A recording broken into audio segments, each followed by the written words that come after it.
Socrates సూత్రం, జీవితం పరిశీలించండి. సోక్రటిస్ అనే గ్రీకు తత్వవేత్త జీవితాన్ని నిశితంగా పరిశీలించుకోవాలని చెప్పాడు. ఆయన మాటల్లోని గాఢత మరియు అర్థం మనకు జీవితంలోని విలువలను ప్రశ్నించడానికి స్ఫూర్తిని అందిస్తుంది. ఒక వ్యక్తి తన జీవితాన్ని పరిశీలించకుండా గడిపితే జీవితం పూర్తి అనుభవానికి దూరమవుతుంది. జీవితం అంటే సమగ్ర అనుభూతులు, ప్రతి క్షణాన్ని ప్రశ్నించడం, అర్థం చేసుకోవడమే. మన నిర్ణయాలు, చర్యలు, వాటి ఫలితాలను పరిశీలిస్తూ మనం ఏ మేరకు అభివృద్ధి చెందుతున్నామో తెలుసుకోవచ్చు. జీవితంలో సంతృప్తికి నిరంతర పరిశీలన కీలకం.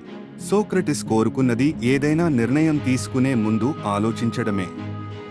ఆలోచనలలో స్పష్టత, మనసులో ప్రశాంతత కలిగితే మనం గమ్యాన్ని సులభతరం చేసుకోవచ్చు. మన చర్యలు ఇతరులతో మన సంబంధాలను ప్రభావితం చేస్తాయి.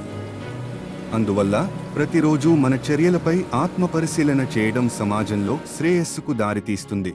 పురోగమనం అనేది అనేక మార్గాల్లో జరుగుతుంది.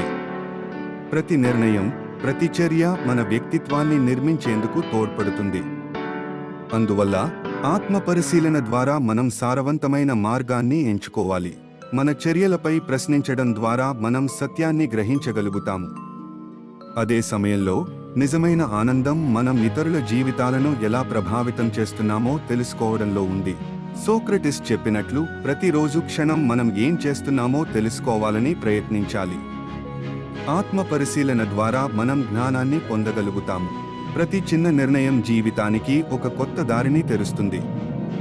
ఆత్మ పరిశీలన ద్వారా మనం ఆ దారిని మనకనుకూలంగా మార్చుకోవచ్చు. మన చర్యలు, ఆలోచనలు, భావాలు కలగలిసి జీవితాన్ని తీర్చిదిద్దుతాయి. వాటిని ప్రశ్నించడం ద్వారా మనం మన అసలు స్వరూపాన్ని అర్థం చేసుకోవచ్చు. జీవితానికి ఉన్న విలువను మనం ఆత్మపరిశీలన ద్వారా మాత్రమే తెలుసుకోవచ్చు.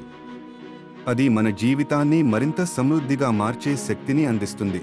ఆత్మ పరిశీలన అనేది మార్గదర్శకత్వం అందించే ఒక ప్రక్రియ.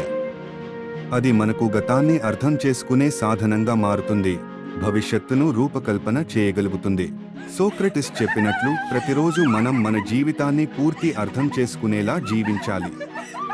ఈ ఆత్మ పరిశీలన మనకు నిజమైన సంతోషం మరియు శాంతి అందిస్తుంది.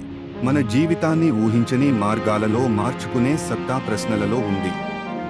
ఆత్మ పరిశీలనను మన జీవన శైలిగా స్వీకరించి మనం నిజమైన విజయం సాధించగలుగుతాము.